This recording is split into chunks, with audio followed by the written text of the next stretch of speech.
People who have taken an ancestry DNA test and accidentally uncovered a family secret, what was it?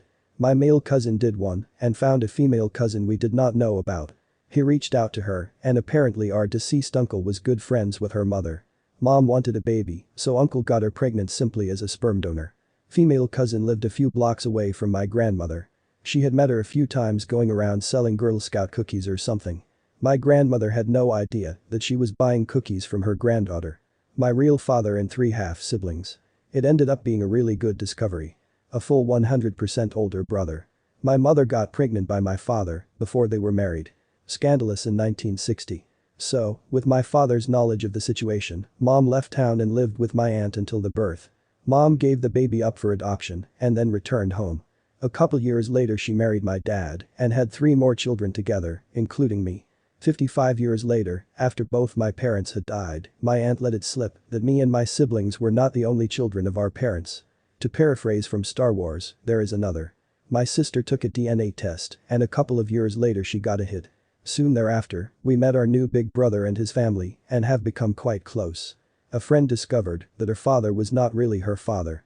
Her mom had an affair and she was the result. It tore her family apart. Her father did not know he was not really her father. My ex-husband's family were proud of their Dutch heritage and claimed to be one of the founding families of the historically Dutch Holland, Michigan. His ancestry results didn't show any Dutch ancestry. Instead, he had primarily English and Irish ancestry. Not me, my wife. A few years ago, my wife and I both took the 23andMe test. One of her matches came back with 23%, which is high for someone non-family. She messaged him and they started talking. He was about 10 years older, said he was adopted, and the only thing he knew was some basic biological info.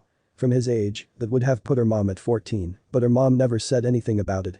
So the 2 options were her mom got knocked up young, or grandma had a secret love child. So she asked her youngest uncle, who said when he was a kid, he remembered his sister going away for a few months because she was sick and the family just pretended it never happened. He also said that before his mom passed she told him all about it. So my wife now has a brother, a sister-in-law, and nieces and nephews. My dad has a cousin living in Utah. The family has always lived in Pennsylvania. For the timing to work, his grandfather hooked up prior to coming to the US in 1918, or his grandmother had a kid and gave it up when she was like 14. Either way, that kid would have been my dad's aunt or uncle, which we never knew about. That my father is a registered sex offender. Parents are divorced.